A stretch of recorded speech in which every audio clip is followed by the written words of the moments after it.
నమస్కారం S channel news కి స్వాగతం. ఈనాటి వార్తా విశేషాలు. రాష్ట్ర ముఖ్యమంత్రి చంద్రబాబుపై వైసీపీ నాయకులు విజయసాయిరెడ్డి అనుచిత వ్యాఖ్యలకి నిరసనగా తెలుగుదేశం పార్టీ నాయకులు ఆయన చిత్రపటానికి నిప్పు పెట్టి దహనం చేశారు. దమ్ము ధైర్యం ఉంటే విజయవాడ వచ్చి చంద్రబాబుపై వ్యాఖ్యలు చేసి వెళ్లగలవా? ఖబర్దార్, నోరు అదుపులో పెట్టుకోమని మాట్లాడమని తెలుగుదేశం పార్టీ నాయకులు హెచ్చరించారు. గాంధీనగర్ ఐనాక్స్ థియేటర్ వద్ద టీడీపీ ఆధ్వర్యంలో వైసీపీ నాయకులు విజయసాయిరెడ్డి ముఖ్యమంత్రి చంద్రబాబుపై అనుచిత వ్యాఖ్యలకి నిరసనగా విజయసాయిరెడ్డి చిత్రపటానికి నిప్పు పెట్టి దహనం చేశారు. ఈ కార్యక్రమంలో పాములపాటి మాధవ ప్రసాద్, ఇమ్మిడి రాము, కొనికినేని శ్రీనివాసరావు, కోడి ప్రభాకర్ తదితరులు పాల్గొన్నారు.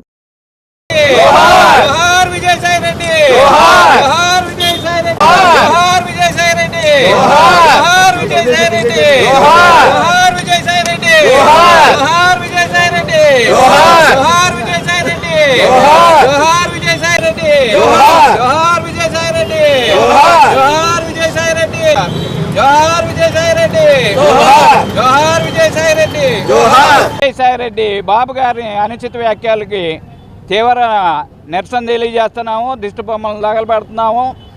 విజయసాయిరెడ్డి, నీకు వయసు వచ్చింది కానీ బుద్ధి రాలేదు. నీకు బుద్ధి రావాలంటే మా హోమ్ మినిస్టర్ అనితమ్మ దగ్గర ఏ విధంగా మాట్లాడాలో ట్రైనింగ్ తీసుకో. ఏ విధంగా మాట్లాడకూడదు అనేది మా తెలుగుదేశం కార్యకర్తల దగ్గర ట్రైనింగ్ తీసుకో. నీవు చేసిన కుంభకోణాలన్నీ కూడా ఒక్కొక్కటి బయటకు వస్తుంటే గుండె పగిలి చచ్చిపోతున్నాడు. మీ నాయకుడు తాడేపల్లి ప్యాలెస్ నుంచి బయటకు రాలేకపోతున్నాడు. నువ్వు ఎక్కడ ఢిల్లీలోనో హైదరాబాద్లోనో కూర్చొని వాగుతున్నావు. నీకు దమ్ము ధైర్యం ఉంటే విజయవాడ వచ్చి ప్రెస్ మీట్ పెట్టు. నీవు ఏ విధంగా మళ్ళీ కృష్ణవారి దాటుతావో లేకపోతే ఎయిర్పోర్ట్ దాటుతావో చూస్తాం. ఏంటి నువ్వు అంది? 5 సంవత్సరాల తర్వాతే చంద్రబాబు నాయుడు గారు ఉంటారో లేరో అంటావా?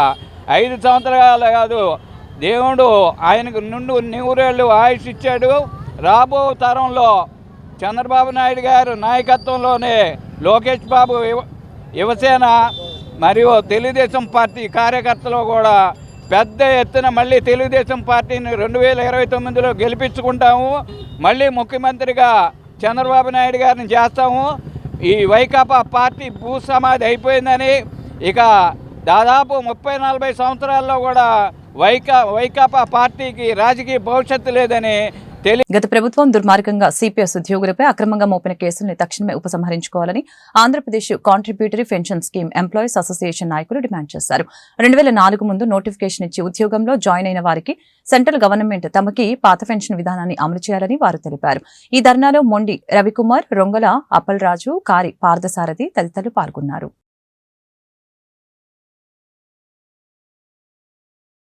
ప్రేమ్నాథ్ రెడ్డి, అనంతపూర్ జిల్లా నుంచి వచ్చాను.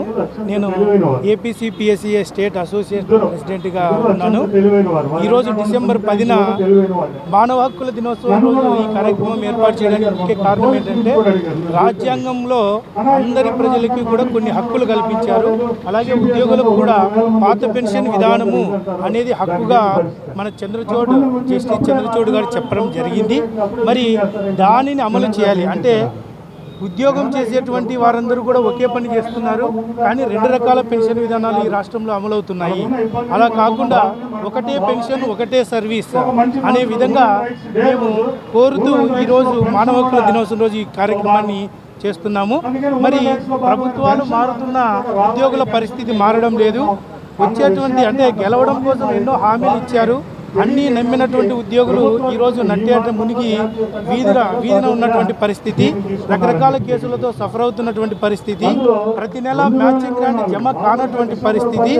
ఆ మ్యాచింగ్ గ్రాంట్ జమ కాకపోవడం వల్ల షేర్ మార్కెట్లో మా డబ్బులు ఎదుగుదల ఏం లేదు. వీళ్ళు చెప్తున్నట్లు సిపిఎస్ విధానంలో కోట్ల కొద్ది డబ్బులు వస్తాయనేది కూడా అబద్ధం. ఎప్పుడైతే ప్రతి నెల మ్యాచింగ్ గ్రాంట్ జమ అవుతుందో అప్పుడు కూడా సిపిఎస్ విధానంలో మాకు డబ్బులు ఖాతాకి జమ అవుతాయనేది వాస్తవం. మరి ప్రభుత్వాలు సిపిఎస్ ఉద్యోగులకి మ్యాచింగ్ గ్రాంట్ వేయకుండా ఏదో మేము రోడ్ల మీదకి వచ్చి ధర్నాలు నిరసనలు తెలియజేస్తే అక్రమంగా ఉద్యోగులని టెర్రరిస్టుల మాదిరిగా చూసి నేను ఏపీసీపీఎస్సీ పూర్వ రాష్ట్ర అధ్యక్షుడిని, ప్రస్తుత ఏపీసీపీఎస్సీకి గౌరవ సలహాదారుగా ఉంటున్నాను. సరే, రాష్ట్రంలో ఉండే సిపిఎస్ ఉద్యోగులుగా మేము గత 10 సంవత్సరాల నుండి దుర్మార్గమైన సిపిఎస్ విధానాన్ని రద్దు చేయాలని రాష్ట్ర వ్యాప్తంగా అనేక ఉద్యమాలు అనేక రూపాలలో చేసిన విషయం మీ అందరికీ తెలిసిందే. అప్పటి ప్రభుత్వం 2014-19 మధ్య ఉన్న ఆనాటి టీడీపీ ప్రభుత్వం మా యొక్క ఉద్యమాన్ని గుర్తించి ఆ రోజు గ్రాడ్యుటీ ఫ్యామిలీ పెన్షన్ ఇవ్వడం జరిగింది. దానివల్ల రాష్ట్రంలో ఉండే వేలాది మంది సిపిఎస్ ఉద్యోగులు ఈ రోజు లబ్ధి పొందారు. రోడ్డుని పడకుండా కాపాడగలిగాం. ఆ తరువాత అధికారంలోకి వస్తే వారంలో రద్దు చేస్తామని సిపిఎస్ రద్దు చేస్తే అధికారంలోకి వచ్చి జగన్మోహన్ రెడ్డి గారు పూర్తిగా సిపిఎస్ ఉద్యోగుల్ని వంచారు. పూర్తిగా మా ఉద్యమాన్ని మోసం చేశారు, నాశనం చేశారు. 5 సంవత్సరాల్లో మా మీద వేలాది కేసులు బుక్ చేశారు. ఒక తీవ్రవాదుల్లా చూశారు, ఉద్యోగుల్లా కాకుండా. కనీసం రోడ్డెక్కి మన ప్రజాస్వామ్యంలో ఉన్నామా అన్న సంగతి మర్చిపోయి రోడ్డు మీదకి వచ్చి కనీసం మా హక్కు మీద మా యొక్క సమస్య మీద మాట్లాడే పరిస్థితి కూడా లేకుండా చేశారు. ఆ పరిస్థితిలో మరలా కొత్తగా కూటమి ప్రభుత్వం వచ్చింది. కూటమి ప్రభుత్వం వచ్చేటప్పుడు వాళ్ళు ఒక మాట చెప్పడం జరిగింది, మేము సిపిఎస్ రద్దు తర్వాత మేము మాట్లాడదాం, డెఫినెట్గా మీకు న్యాయం చేస్తాం, కానీ 1 సంవత్సరంలో మీకు ఆమోదయోగ్యమైన మార్గాన్ని మేము చూపిస్తాం, మీ యొక్క కేసులు రద్దు చేస్తాం అని చెప్పడం జరిగింది. సో దానికి అనుగుణంగా రాష్ట్రంలో ఉండే సిపిఎస్ ఉద్యోగులందరూ కూడా వాళ్ళ మాటలు నమ్మి ఈరోజు వాళ్ళకి మద్దతుగా నిలబడి కూటమి ప్రభుత్వ ఏర్పాటులో భాగస్వాములు అయ్యాం. అయితే ఇప్పటికీ సుమారుగా 6 నెలలైంది. మేము ఒకటే రిక్వెస్ట్ చేస్తున్నాం, గౌరవ ముఖ్యమంత్రి గారు చంద్రబాబు నాయుడు గారిని అలాగే కూటమి నాయకుల్ని మేము ఒకటే రిక్వెస్ట్ చేస్తున్నాం. అయ్యా, ఈ రోజు రాష్ట్ర వ్యాప్తంగా వేలాది మంది కేసులు బుక్ అయిపోయి కోర్టుల చుట్టూ తిరుగుతున్నారు. గత ప్రభుత్వ నిర్వాహకం వలన సిపిఎస్ ఉద్యోగులు తీవ్రవాదుల వలె కోర్టుల చుట్టూ వాయిదాలు తిరుగుతున్నారు. ఏ పాపము తెలియని సిపిఎస్ ఉద్యోగులు ఇళ్లలో ఉన్న వాళ్ళని, ఆఫీసుల్లో ఉన్న వాళ్ళని బలవంతంగా కేసులు బుక్ చేశారు. వాళ్ళందరూ ఈరోజు కోర్టులు తిరుగుతున్నారు. సో కాబట్టి మానవ హక్కుల కమిషన్ ని ప్రక్షాళన చేయాలని, రాష్ట్రంలో ఉన్నటువంటి మానవ హక్కుల కేసుల్ని తెలంగాణ నుంచి బదిలీ చేసే ప్రక్రియ త్వరితగతిన పూర్తి చేయాలని హ్యూమన్ రైట్స్ అసోసియేషన్ జాతీయ అధ్యక్షులు షేక్ మౌలాలి డిమాండ్ చేశారు. మానవ హక్కులు అందరికీ సమానమేనని, వారి హక్కుల్ని గౌరవించేలా కమిషన్ ఏర్పాటు చేయాలని ఈ సందర్భంగా తెలియజేశారు. సింగనగర్లోని హ్యూమన్ రైట్స్ అసోసియేషన్ ప్రధాన కార్యాలయంలో విలేకరుల సమావేశం నిర్వహించారు. ఈ సమావేశంలో ఆయన మాట్లాడారు. రాజకీయం అనేది ఎవర్ గ్రీన్ బిజినెస్ అయిపోయిందని, ప్రస్తుత తరుణంలో హెచ్ఆర్సీ మానవ హక్కుల గురించి పట్టించుకునే నాదుడే కరువయ్యారని ఆయన వాపోయారు. మానవ హక్కుల దినోత్సవం సందర్భంగా ఈ యొక్క ఫంక్షన్ పెట్టుకోవడం జరిగింది.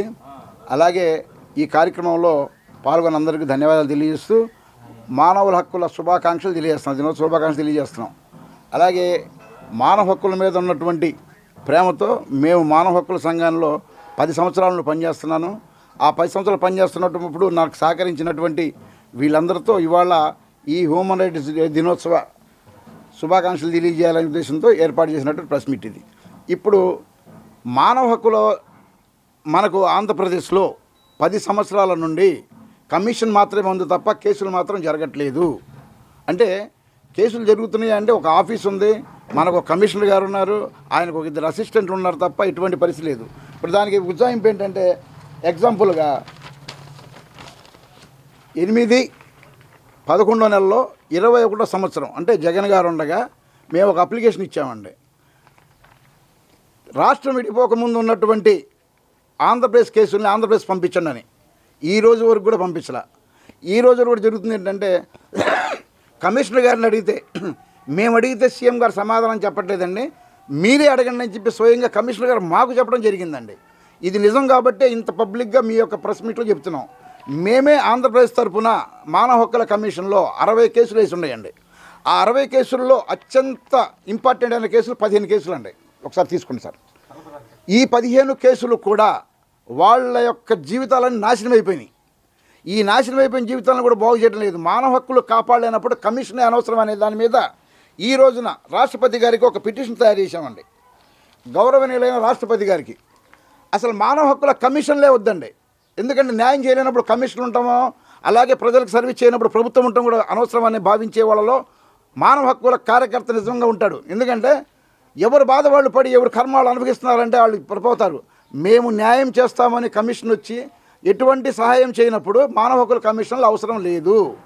అలాగే ఒక ఆడపిల్లకి అన్యాయం జరిగింది, ఆ అమ్మాయికి హక్కులు భంగం అని చెప్పి మనం మహిళా కమిషన్కి వెళ్తే పద్మ గారు మొట్టమొదటిది మీరే పార్టీ, వాసిరెడ్డి పద్మ గారు ఉండగా ఇంతవరకు న్యాయం జరగలేదండి. అంతకుముందు నన్నపనే రాజకుమారి గారు ఉన్నప్పుడు కనీసం ఏం జరిగిందని అడిగేవాళ్ళండి. ఇది పార్టీ పరంగా చెప్పడం కాదండి.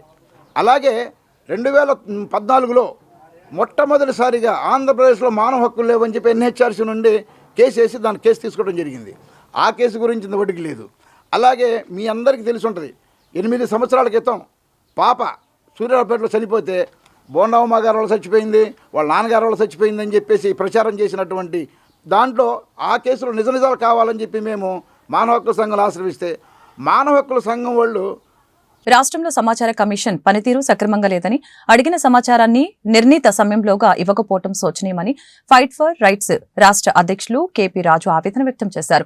అధికారులు పక్షపాత వైఖరిని అవలంబిస్తున్నారని ఆయన విమర్శించారు.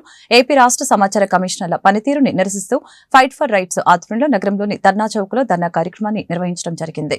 సమాచారం కోరుతూ దరఖాస్తు కోరిన వారికి నిర్దేశిత సమయం 30 రోజులని, ఈ సమయంలోగా ఇవ్వని పక్షంలో ఉచితంగా ఇవ్వవలసి ఉంటుందని తెలిపారు. ఈ కార్యక్రమంలో రవి, శంకర్, హేమంత్ తదితరులు పాల్గొన్నారు. ఫైట్ ఫర్ రైట్స్ ఫౌండరు ఈరోజు విజయవాడ నడిబొడ్డున ధర్నా చౌక్లో ధర్నా పిలుపునివ్వడం జరిగింది.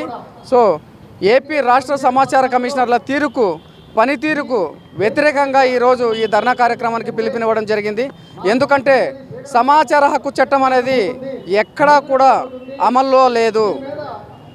ఎందుకంటే పిఐఓలు కానీ అపిలేట్ అధికారులకు కానీ ఎవరికి కూడా ఈ చట్టం పైన అవగాహన లేదు, వాళ్ళకు ప్రాథమిక శిక్షణలు కూడా లేవు. అలాంటప్పుడు ఏమి ఇవ్వాలి, ఏమి ఇవ్వకూడదు, దరఖాస్తు వస్తే ఎలాంటి సమాచారాన్ని ఇవ్వాలి, ఎలాంటి సమాచారం తిరస్కరించాలన్న సంగతి కూడా తెలియదు. కానీ ఇక్కడ ఉన్నటువంటి అధికారులకు తెలిసిన విషయం ఒకటే, ఏమంటే సెక్షన్ 81J కింద తిరస్కరించడం మాత్రమే వాళ్ళకు బాగా తెలుసు. కాబట్టి ఈ అధికారులు నిర్లక్ష్యానికి నిరసనగానే ఈరోజు ఫైట్ ఫర్ రైట్స్ ఆధ్వర్యంలో ఈ ధర్నా కార్యక్రమానికి పిలుపునివ్వడం జరిగింది. కమిషనర్లను ఒకటే అడుగుతున్నాం, అయ్యా మీరు ఇచ్చినటువంటి తప్పుడు తీర్పులన్నీ కూడా సెక్షన్ 19(5) మేరకు ఎవరైతే ఏ అధికార యంత్రాంగం ఇచ్చిందో వారు నిరూపించుకోవాల్సిన బాధ్యత ఉంది. కాబట్టి మేము బహిరంగంగా సవాల్ విసురుతున్నాం. మీరు ఇచ్చిన తీర్పులు అయితే ఇక్కడే ఉన్నాయి మా దగ్గర, అవి వాస్తవం అని చెప్పని ప్రూఫ్ చేసుకోవాల్సిన బాధ్యత మీకుంది 19(5) మేరకు. మరి మీరు చేసుకోగలుగుతారా? చేసుకోలేరు. ఎందుకంటే సమాచార హక్కు చట్టానికి పూర్తిగా కోరలు వీకేశారు. ఏముంది అందులో? పేరుకు మాత్రమే వజ్రాయుధం, బ్రహ్మాస్త్రం. ఎక్కడ కూడా బ్రహ్మాస్త్రం లేదు, ఎక్కడ కూడా వజ్రాయుధం లేదు. ఏ కార్యాలయంలో సమాచారం కోరినా సౌలభ్యంగా లేదు, సమాచారం అందుబాటులో లేదు. ఇది పంపించినటువంటి 100 కాపీలు ఇక్కడే ఉన్నాయి. మరి ఇంక ఎలా సాధ్యమవుతుందండి సమాచార హక్కు చట్టం? ప్రజల్లో ఎలా వెళ్తుంది? దీన్ని ప్రజలకు తీసుకోవాల్సిన బాధ్యత ఎవరిది? అయినప్పటికీ ప్రజా సంఘాలు, అనేక సంఘాలు ప్రజల్లోకి తీసుకెళ్లి ఉచితంగా శిక్షణలు ఇస్తున్నాయి. ఉచితంగా విద్యార్థుల ఆనందోత్సవాల నడుమ కృష్ణా తరంగ్ 2024 ఘనంగా ప్రారంభమైంది. యువతకు బంగారు భవిష్యత్ ఇవ్వాలన్నది ప్రభుత్వ ఆకాంక్ష అని, సుస్థిర ఉపాధి అవకాశాలకి వీలు కల్పించేలా నైపుణ్యాభివృద్ధిపై ప్రత్యేక దృష్టి పెట్టినట్లు ప్రారంభోత్సవ వేడుకల్లో పాల్గొన్న రాష్ట్ర మంత్రి కొల్లు రవీంద్ర తెలిపారు. యువతి యువకుల ఆనందోత్సవాల తరంగాల మధ్య కృష్ణా విశ్వవిద్యాలయ కృష్ణా తరంగ్ 2024 అంతర్ కళాశాలల యువజనోత్సవం నగరంలోని కాకరపర్తి భావనారాయణ కళాశాలలో ప్రారంభించడం జరిగింది. ఈ నెల 12వ తేదీ వరకు జరిగే అంతర్ కళాశాలల యువజనోత్సవ ప్రారంభ కార్యక్రమంలో రాష్ట్ర గనులు, ఎక్సైజ్ శాఖ మంత్రి కొల్లు రవీంద్ర పాల్గొని యువతను ఉద్దేశించి మాట్లాడారు. రాష్ట్ర ముఖ్యమంత్రి, ఉప ముఖ్యమంత్రి, మానవ వనరుల అభివృద్ధి శాఖ మంత్రి దార్శనికతకు అనుగుణంగా రాష్ట్ర ప్రభుత్వం యువతకి బంగారు భవిష్యత్ ఇవ్వాలనే లక్ష్యంతో పనిచేస్తుందని తెలియజేశారు. యువతలోని నైపుణ్యాలు ఏంటనివి నమోదు చేసి ప్రస్తుత పారిశ్రామిక అవసరాలకు అనుగుణంగా సుస్థిర ఉపాధి అవకాశాలు పెంపొందించేందుకు తగిన నైపుణ్యాలు పెంపొందించడం జరుగుతుందని తెలిపారు. కళాశాలలో చదువుకుంటున్న సమయంలోని విద్యార్థుల మారుతున్న ఆధునిక సాంకేతిక పరిజ్ఞానానికి అనుగుణంగా కొత్త ఆలోచనలకి ఆచరణ రూపమిచ్చే ప్రాజెక్టుల్ని రూపొందించడం ఆనందించదగ్గ విషయమని ఎమ్మెల్సీ అశోక్ బాబు తెలిపారు. రాష్ట్ర ప్రభుత్వం విద్యార్థుల్లో నైపుణ్యాల పెంపునకి అత్యంత ప్రాధాన్యత ఇస్తుందని ఈ సందర్భంగా తెలియజేశారు. ఈ సందర్భంగా అశోక్ బాబు మాట్లాడుతూ యువ మేధళ్ల నుంచి వచ్చిన కొత్త ఆలోచనలకి ప్రతిరూపంగా విద్యార్థుల ప్రాజెక్టులు ఉన్నాయని అన్నారు. ప్రాక్టికల్ నైపుణ్యతను మెరుగుపరిచేందుకు ఇలాంటి ఫెస్టులు దోహదం చేస్తాయని చెప్పారు. ఈ కార్యక్రమానికి అధ్యక్షత వహించిన registrar Krishna university R Shobhan Babu garu, convener Krishna Tarang M Koteswararao garu, secretary correspondent KBN college doctor T Srinivasulu garu, అలాగే AO SKPV Hindu high school committee doctor V Narayanarao garu, KBN college principal doctor G Krishnaveni garu, అలాగే co convener Krishna Tarang 2024 doctor K Ramakrishna garu, అలాగే వేదికను అలంకరించిన హరిగోపాల్ గారు, ఇంకా ఈ కార్యక్రమానికి విచ్చేసిన పెద్దలందరికీ, ముఖ్యంగా ఎంతో ఉత్సాహంగా మరి 3 రోజుల పాటు జరిగే కృష్ణా తరంగాల్లో పాల్గొనడానికి విచ్చేసినటువంటి సోదర సోదరిమణులందరికీ కూడా పేరు పేరున హృదయపూర్వక నమస్కారాలు. చాలా సంతోషం. ఈ రోజున కృష్ణా యూనివర్సిటీ మరి 2008వ సంవత్సరంలో మరి నా నియోజకవర్గంలోనే నేను ప్రాతినిధ్యం వహిస్తున్నటువంటి మచిలీపట్నంలోనే కాలేజ్ ఉంది, మెయిన్ క్యాంపస్ అంతా అక్కడే ఉంది. మరి నూతన భవన నిర్మాణం కూడా మరి గతంలో నేను 2009-14లో బిల్డింగ్స్ నిర్మాణం చేసుకున్నాం. ఆనాడు గౌరవ ముఖ్యమంత్రి వర్యులు నారా చంద్రబాబు నాయుడు గారి చేతుల మీదుగా ఆ రోజున బిల్డింగ్స్ ప్రారంభించుకోవడం కూడా జరిగింది. ఇంకా అక్కడ వసతులు కల్పించాల్సినటువంటి అవసరం ఉంది. అవన్నీ కూడా ఏర్పాటు చేసుకుంటా ఉన్నాం.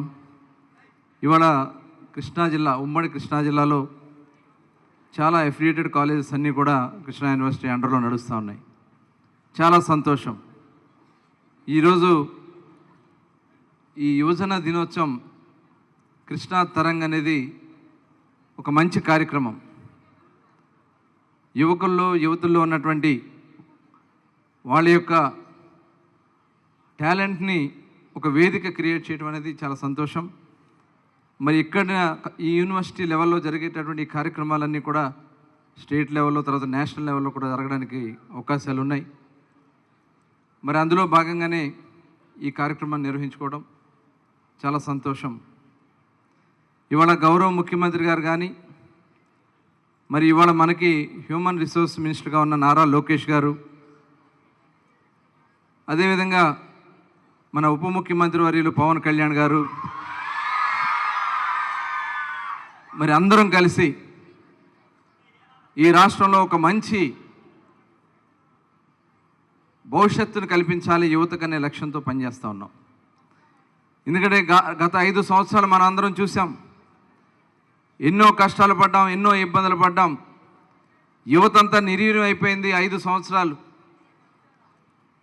సరైనటువంటి ఎంప్లాయ్మెంట్ లేదు, సరైనటువంటి ఎడ్యుకేషనల్ ఇన్స్టిట్యూషన్స్లో స్వేచ్ఛగా చదువుకునే అవకాశాలు లేవు. మరి అటువంటి ఉన్నటువంటి పరిస్థితుల్లో ఇవాళ రాష్ట్ర ప్రజలందరూ కోరుకున్నారు, ఇవాళ ఒక మంచి ప్రభుత్వం కావాలని కోరుకున్నారు.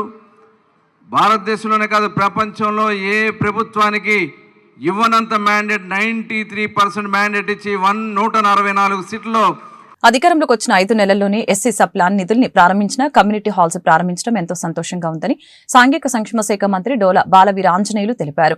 రాష్ట్ర ప్రజలకు సంక్రాంతి, క్రిస్మస్ కానుకల్ని అందించడం జరుగుతుందని పేర్కొన్నారు. తూర్పు నియోజకవర్గంలోని 4వ డివిజన్ వరలక్ష్మి నగర్లో కమ్యూనిటీ హాల్ ని సాంఘిక సంక్షేమ శాఖ మంత్రి డోలా బాలవీరాంజనేయులు, శాసనసభ్యులు గద్దె రామ్మోహన్ రావు కమ్యూనిటీ హాల్ ని ప్రారంభించడం జరిగింది. ఈ సందర్భంగా మంత్రి మాట్లాడారు. గత ప్రభుత్వం కమిటీ హాల్స్ ని పూర్తి చేయకుండా గాలికి వదిలివేసిందని, వారి నిర్లక్ష్యానికి సాక్షిభూతకంగా నిలిచిందని తెలియజేశారు.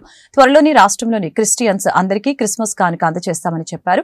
అంబేద్కర్ విదేశీ విద్యా దీవెన పథకాన్ని పునరుద్ధరిస్తామని తెలిపారు. గత ప్రభుత్వం నిర్లక్ష్యం చేసిన ఎస్సీ సంక్షేమ పథకాలన్నింటినీ తిరిగి అందిస్తామని తెలియజేశారు. రాష్ట్రంలో అసంపూర్తిగా నిలిచివేసిన కమ్యూనిటీ హాల్స్ అన్నింటినీ కూడా పూర్తి చేస్తామని అన్నారు. గత ప్రభుత్వం ఎస్సీ కార్పొరేషన్ ని 3 ముక్కలు చేసి నిధులు అందించకుండా నిర్లక్ష్యం చేసి గాలికి వదిలివేసిందని తెలిపారు. లిడ్ క్యాప్ కి నిధులు అందించి రుణాలు అందిస్తామని అన్నారు. గద్దె రామ్మోహన్ రావు గారికి, ఇక్కడ ఇచ్చేసినటువంటి కార్పొరేటర్కి, అదేవిధంగా టీడీపీ నాయకులకి, స్థానిక పెద్దలకి, మీడియాకి అందరూ కూడా నమస్కారాలు. చాలా సంతోషం. దాదాపుగా 8 సంవత్సరాల క్రితం ప్రారంభించినటువంటి కమ్యూనిటీ హాల్ని మన ప్రభుత్వం వచ్చినటువంటి 6 నెలల్లో ప్రారంభించేటువంటి అదృష్టం కల్పించినందుకన్నా రామ్మోహన్ రావు గారికి నేను ధన్యవాదాలు తెలియజేసుకుంటూ, ఈ సంఘటన పేదల పట్ల, దళితుల పట్ల, ప్రజల పట్ల తెలుగుదేశం ప్రభుత్వానికి, ఎన్డీఏ కూటమికి, స్థానిక శాసనసభ్యుడు చిత్తశుద్ధిని నిరూపిస్తూ ఉంది. ఇలాంటి సంఘటనలు మా నియోజకవర్గంలో కూడా చాలా ఉన్నాయి. అప్పుడు పాత రోజుల్లో దామచర్ల ఆలయ ట్రైన్లో శంకుస్థాపన చేస్తే నేనే ప్రారంభోత్సవాలు చేయటం, నేను ప్రారంభోత్సవాలు చేసి మళ్ళీ నేనే 10 ఏళ్ల తర్వాత ఓపెన్ చేయడం అనే సంఘటన జరుగుతూ ఉన్నాయి. ఇది గత ప్రభుత్వం యొక్క నిర్లక్ష్యానికి ఆ శిలాఫలకాలే సాక్ష్యాలని చెప్పి నేను తెలియజేస్తున్నాను. ఇప్పుడు అన్న చెప్పినట్టు ఏదైతే గత ప్రభుత్వంలో రాష్ట్ర వ్యాప్తంగా మంజూరై నిర్మాణాలు పూర్తిగా నోచుకోకుండా ఉన్నటువంటి కార్యాలన్నింటి కూడా ఈ ఎన్డీఏ ప్రభుత్వంలో మేము పూర్తి చేస్తామని మీ ప్రజా సందర్భంగా నేను తెలియజేస్తా ఉన్నాను. గతంలో ఎస్సీ కార్పొరేషన్ పక్కదావ పట్టించారు. తిరిగి ఎస్సీ కార్పొరేషన్ నిధుల్ని ఈ డిసెంబర్ జనవరిలోనే లబ్ధిదారులకు మేము కొత్తగా రుణాలు అందించబోతామన్నాం అనే విషయాన్ని గర్వంగా తెలియజేస్తున్నాను. దీనికి మన ప్రభుత్వం 340 కోట్ల రూపాయల నిధులు కేటాయించిందని చెప్పి తెలియజేస్తాను. గతంలో ఎస్సీ కార్పొరేషన్ 3 ముక్కలు చేశారు. ఏ ఒక్క లోను కూడా ఇవ్వకుండా ఆఫీస్ నిర్వహణ కూడా లేకుండా చేసిన పరిస్థితి. అదేవిధంగా లిడ్ క్యాప్ ద్వారా కూడాను ఈరోజు మనం కొత్తగా లోన్లు ఇచ్చేటువంటి పరిస్థితిని ముందుకి పరిశ్రమను ప్రోత్సహించేదానికి కూడా ముందుకు తీసుకుపోతున్నాం. ఇక్కడ ఆటో నగర్లో కూడా కోట్లాది రూపాయల విలువైన భూమిని గత ప్రభుత్వంలో అన్యాక్రాంతం చేస్తే కోర్టులో కేసులు కూడా నడుస్తూ ఉన్నాయి. దాన్ని కూడా స్వాధీనం చేసుకొని పీపీపీ మోడ్లో డెవలప్మెంట్ చేస్తామని కూడా మేము తెలియజేస్తా ఉన్నాం. అంతేకాకుండా ఎన్నడూ లేని విధంగా చరిత్రలో మొట్టమొదటిసారిగా 143 కోట్ల రూపాయలని ఎస్సీ హాస్టళ్ల నిర్మాణాలు కదండి, రిపేర్ల కోసం నిధులు కేటాయించడం జరిగింది. ఆ నిధులు కూడా మనం కేటాయించడం జరిగింది. జనవరి నెలాఖరు లోపల పనులు పూర్తి చేసే పరిస్థితి ముందుకు పోతా ఉన్నాం. ఈరోజు హాస్టల్ విద్యార్థులు, గురుకుల పాఠశాల విద్యార్థుల యొక్క ఆరోగ్యానికి మా ప్రభుత్వం ప్రత్యేకంగా చర్యలు తీసుకుంటా ఉంది. కార్పొరేట్ వైద్యం కూడా చేయించి అదే వాళ్ళ శరీరంలో ఉన్నటువంటి మార్పుల వల్ల వచ్చినటువంటి వ్యాధులు కూడా ఇంటి దగ్గర తల్లిదండ్రుల దగ్గర ఉంటే ప్రాణాలు కోల్పోయే పరిస్థితుల్లో మా శాఖ వారి యొక్క శ్రద్ధ తీసుకొని కార్పొరేట్ వైద్యాన్ని కూడా చేయించినటువంటిది ఈ 5 నెలల్లో మేము సాధించారు కూడా తెలియజేసుకుంటూ ఇవాళ రక్షణ కోసం వాళ్ళ యొక్క వసతుల కోసం ప్రత్యేకంగా దృష్టి సాధించాం.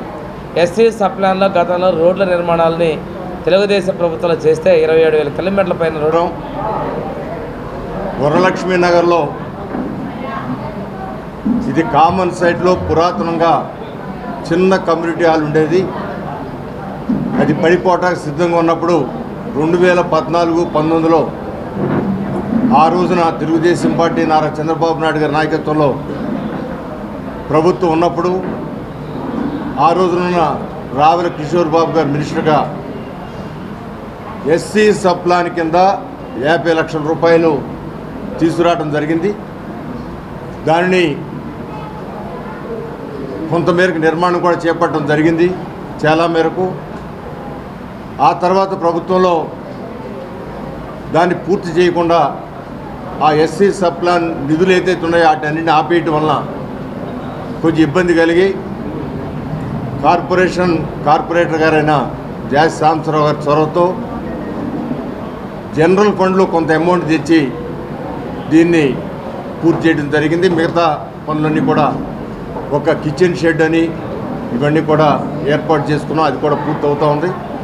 ఇది మొత్తం 80 లక్షల రూపాయల చిల్లర దీనికి ఖర్చు అవడం జరిగింది.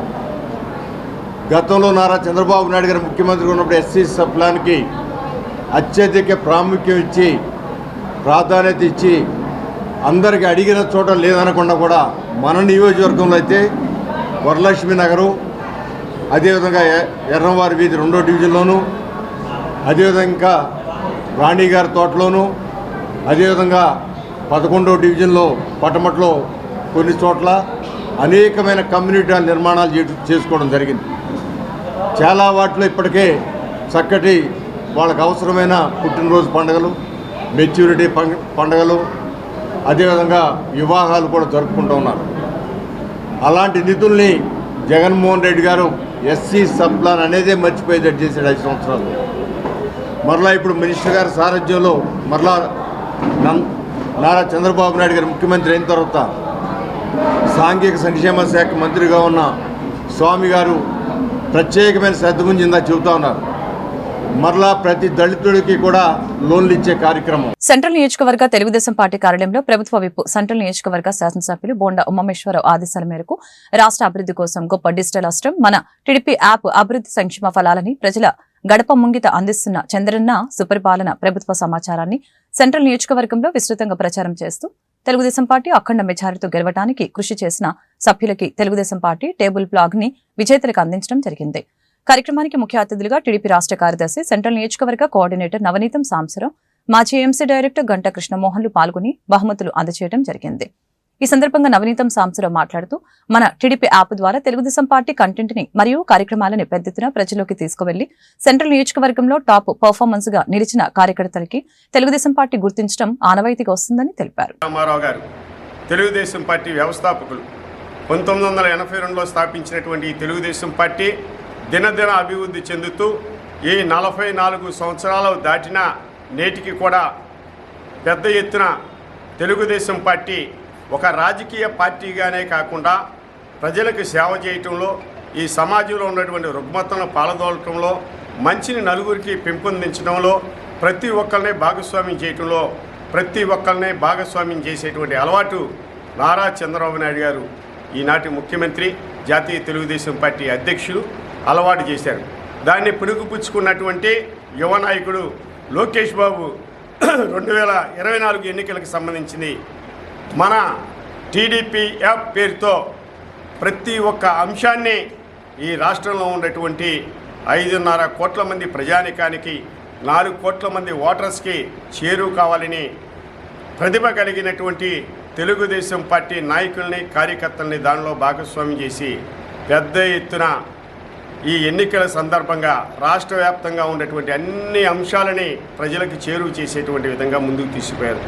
దానిలో ప్రథమ స్థానంలో ఉన్నటువంటి టీడీపీ పాలిట్ బ్యూరో సభ్యులు, ఈనాటి సెంట్రల్ నియోజకవర్గ శాసనసభ్యులు, ప్రభుత్వ విప్ అయినటువంటి బోండా ఉమేశ్వర గారు సెంట్రల్ నియోజకవర్గంలో ఉన్నటువంటి 21 డివిజన్లో కూడా సెల్ ఫోన్ల ద్వారా పూర్తి స్థాయిలో పరిజ్ఞానం కలిగినటువంటి వ్యక్తులని సోషల్ మీడియాగా ఏర్పాటు చేసి ఐటీడీపీ పేరుతో మన టీడీపీ యాప్లో భాగస్వామ్యం అయ్యి ఈ నియోజకవర్గంలో ఉన్నటువంటి సమస్యలను ప్రతిబింబించడమే కాకుండా తెలుగుదేశం పాలనలో ఏ రకంగా ప్రజలకి ప్రజారంజకమైనటువంటి పాలన అందించారో చెప్పడంతో పాటు 2019 నుంచి 24 వరకు అధికార దాహంతో పనిచేసినటువంటి జగన్మోహన్ రెడ్డి ప్రభుత్వం వైసీపీ అరాచకాలని ఎండగట్టేటువంటి విధంగా ముందుకు తీసుకుపోయారు.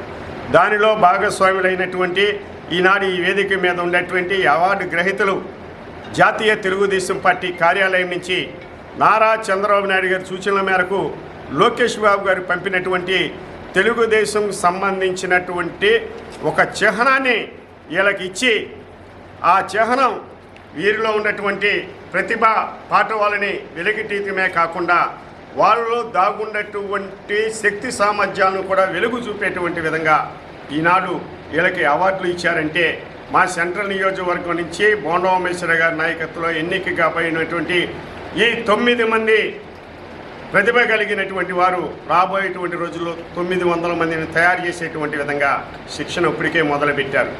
తెలుగుదేశం పార్టీ అంటే ఇందాక మనం చెప్పినట్టు రాజకీయ పార్టీ కాదు, సమాజంలో ఉన్నటువంటి మంచిని నలుగురికి అందజేయటానికి, సమాజంలో ఉన్నటువంటి చెడుని పాల్గొనడానికి ముందుకు పోయేటువంటి దాన్ని, అలాంటి సేవా కార్యక్రమాలు చేయటం ప్రధానంగా తెలుగుదేశం పార్టీ నాయకులకి, కార్యకర్తలకి పెద్ద అలవాటుగా మారింది. Vijayawada children's Montessori high school 1989 batch పూర్వ విద్యార్థుల అపూర్వ సమ్మేళనం కార్యక్రమంలో వారి విద్యార్థి దశను గుర్తు తెచ్చుకున్నారు. 35 సంవత్సరాల క్రితం జరిగిన సంఘటనల్ని గుర్తు చేసుకుని ఒకరికొకరు ఆత్మీయ ఆలింగనం చేసుకున్నారు. మాంటిసోరీ చిల్డ్రన్స్ స్కూల్ 1989 బ్యాచ్ పూర్వ విద్యార్థులు సదరన్ స్పైస్ హోటల్లో 35 సంవత్సరాల తర్వాత మరల కలిసి ఆత్మీయ కలయిక వేడుక చేసుకున్నారు. మాంటిసోరీ పాఠశాలలు చదివి వివిధ ప్రాంతాలలో స్థిరపడిన బాల్యమిత్రులు అంతా కుటుంబాలతో సహా ఒకచోట చేరి కోలాహలంగా సందడి చేశారు. ఎన్నెన్నో ముచ్చట్లు చెప్పుకున్నారు. చిన్ననాటి జ్ఞాపకాలను మరలా గుర్తు తెచ్చుకొని మురిసిపోయారు. ఫోన్ నెంబర్లు పంచుకున్నారు. పని ఒత్తిడి వలన హాజరు కాలేకపోయిన మిగిలిన మిత్రుల్ని కూడా తలుచుకున్నారు. కుదిరిన వారితో ఫోన్లో మాట్లాడి సంతోషపడ్డారు. తాము కోల్పోయిన కొంతమంది మిత్రుల్ని తలుచుకొని బాధపడ్డారు. నా పేరు మీనాక్షి అండి.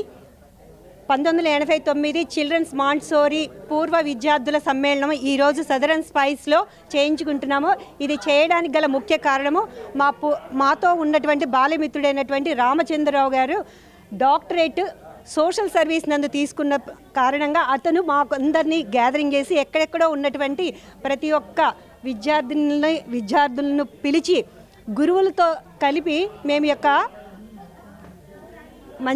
ఈ యొక్క వ్యక్తిగత విషయాలను కూడా గురువులతోనూ స్నేహితులతోనూ షేర్ చేసుకునే విధంగా పంచుకుంటా మానసిక ఉల్లాసం కోసం మా సాయిబాలా టీచర్ గారైనటువంటి ఆటలలో మాకు మంచి స్ఫూర్తినిచ్చి మానసిక మనో ఉల్లాసాన్ని ఏర్పాటు చేయడానికి సాయిబాలా టీచర్ గారు పీటీ యందు, అలాగే మా తెలుగు పద్యములను భావసహితంగా మమ్మల్ని తీర్చిదిద్ది చేసి ప్రాపంచిక జ్ఞానంతో పాటు సామాజిక సాంఘిక సైన్స్ పరంగా కూడా మమ్మల్ని ఉత్తేజపరిచినటువంటి మా గురువులు, అలాగే మా పద్మావతి టీచర్ గారు సైన్స్ ఎందు బాగా న్యాచురల్ సైన్స్ ఎందు మాకు మంచి జ్ఞానాన్ని ప్రసాదింపచేసి మా కాళ్ళ మీద మేము అంటే విద్యతో పాటు సమాజంలో మేము ఎలా బతకాలి, ఏ విధంగా బతకాలి, నీతి న్యాయం అనేది మా స్కూల్ తప్ప ఇంకే స్కూల్ లేదండి.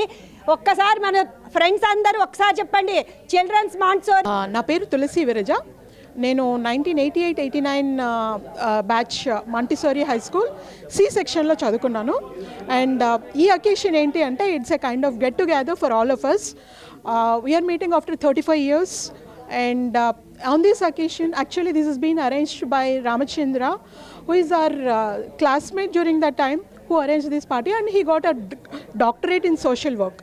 So on this occasion, he arranged this get together, and today we are celebrating his success by calling our teachers who are basically behind us and motivated us to reach onto this stage actually. And yeah. నా పేరు పిసుపాటి ఉదయలక్ష్మి. నేను 8th క్లాస్లో Montessori high స్కూల్లో చేరాను. 10th వరకు అక్కడ చదువుకున్నాను. మాది 1989 బ్యాచ్. సో మేమందరం ఇక్కడ ఈరోజు కలవడానికి ముఖ్య సూత్రధారుడు రఘు, మా తోటి విద్యార్థి. అందరి ఫోన్ నంబర్లు కలెక్ట్ చేసి అందరినీ ఇక్కడికి కలిపాడు. నెక్స్ట్ ఇక్కడ రామచంద్ర గారికి డాక్టరేట్ రావడం, వారు సోషల్ సర్వీస్లో డాక్టరేట్ రావడం వల్ల డాక్టరేట్ వచ్చింది. సో ఏంటంటే వారు కూడా కలిసి మేము ఇక్కడ అందరం కలవడానికి పూర్వ విద్యార్థుల సమ్మేళనంలో మేమందరం కలిసి ఆటపాటలు, చక్కగా మాటలు. ఇక టీచర్స్ అందరూ ఆల్రెడీ వచ్చేసారు. Saibala teacher sports teacher, and Kanakadurga teacher ఏమో తెలుగు టీచర్. నెక్స్ట్ వచ్చేసరికి Padmavathi teacher garu natural science teacher, and English కూడా చెప్పేవాళ్ళు అనుకుంటా.